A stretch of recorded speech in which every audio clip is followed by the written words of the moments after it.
Good day everyone, I am Franz Vincent Peñas from ACT-1D. So for today, we are going to discuss about the 20 most common grammatical errors in English. First in the line was the subject-verb agreement errors. For example, the dog barked loudly, when it's supposed to be the dog barks loudly. This error occurs when a singular subject should have a singular verb and a plural subject should have a plural verb. Second, we have the incorrect use of pronouns. For examples, me and him went to the park, when it's supposed to be he and I went to the park. This error occurs when the speaker or writer uses the wrong pronoun to refer to themselves or someone else in the sentence. And now, let's move on to the misuse of apostrophes. For example, it's been raining all day, when it's supposed to be it's been raining all day. It's important to note that it's with an apostrophe is always a contraction and never a possessive pronoun. Meanwhile, it's without an apostrophe is always a possessive pronoun and never a contraction. Confusion between homophones. For example, they're going to the mall later, when it's supposed to be they're going to the mall later. This sentence there is incorrect and should be replaced with their, which is a construction of they are. The corrected sentence will be they're going to the mall later. Next, we have incorrect use of prepositions. For example, I cannot agree to you in this situation, when it's supposed to be I cannot agree with you in this situation. Avoid using prepositions at the end of sentences, because preposition must be followed by a noun and have an object. They should rarely be replaced at the end of sentence. Next, we have run-on sentences. For example, Alex sings upbeat children's song. He is an excellent musician, when it's supposed to be Alex sings upbeat children's songs. He is an excellent musician. A run-on sentence occurs when two independent clauses run together without proper punctuation or appropriate conjunctions. Next, we have fragmented sentences. For examples, went to the store yesterday, when it's supposed to be I went to the store yesterday. Fragmented sentences is a sentence that is missing either its subject or its main verb. Next, we have incorrect use of commas. For example, I like to eat pizza and burgers, instead of I like to eat pizza and burgers. Reminder, do not use a comma before a coordinating conjunction.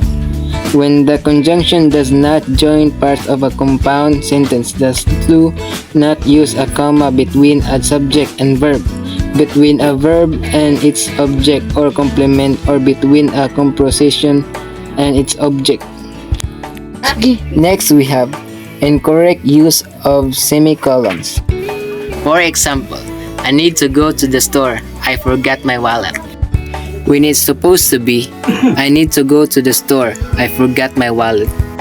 Perhaps the most common semicolon mistake is using the punctuation mark when it's not needed.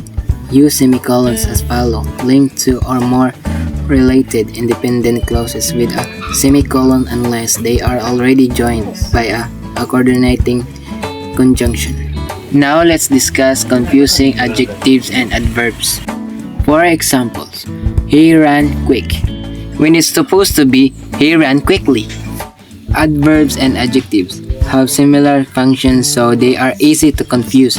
Both of these types of words modify other words and help with describing or identifying. Now let's have incorrect use of articles. For example, I need pencil, when it's supposed to be I need a pencil. You must use an article before a singular count noun. even if there is an adjective or an adverb and an adjective before the noun. Now let's move on. Misuse of possessive nouns. For example, the book's cover, when it's supposed to be the cover of the book. A possessive noun is a special form of a noun that used to indicate ownership. Now, let's move on to confusing verb tenses. For example, I eat breakfast yesterday, when it's supposed to be I ate breakfast yesterday. In prescriptive grammar of English, tense confusing is a purported grammatical or stylistic error which occurs when a writer shifts from the present tense to the past tense in an embedded clause. Now let's have using double negatives. For example, I don't have none, when it's supposed to be I don't have any. Double negatives are created by adding a negation to the verb and to the modifier of the noun, or to the object of the verb. Now let's talk about incorrect use of plural nouns. For example, the child's need, when it's supposed to be the children's needs. Next we have confusing homonyms. For example, he gave me a pear, when it's supposed to be he gave me a pear. Homonyms can be troublesome because it may refer to three distinct classes of words, those with identical pronunciation but different spelling and meanings. Let's move on. Incorrect use of capitalization. For example, I went to the park with my friends, when it's supposed to be I went to the park with my friends. Capitalization errors take place when the writer capitalizes a word that does not require a capital letter, or when the writer does not capitalize a word that requires one. Let's move on to misuse of the subjunctive mood. For example, if I was you, I will broke up with her, when it's supposed to be if I were you, I will broke up with her. The second most common mistake with the subjunctive mood omits a helping verb before the past tense form of the main verb. Let's move on to using incomplete comparison. For example, my car is faster, when it's supposed to be my car is faster than his car. An incomplete comparison is a comparison that lacks the necessary information to make a fair and clear comparison. Now let's move on to the last error, misusing irregular verbs.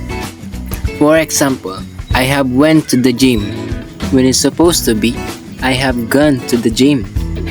So that's the end of our discussion. Thank you for listening. Goodbye.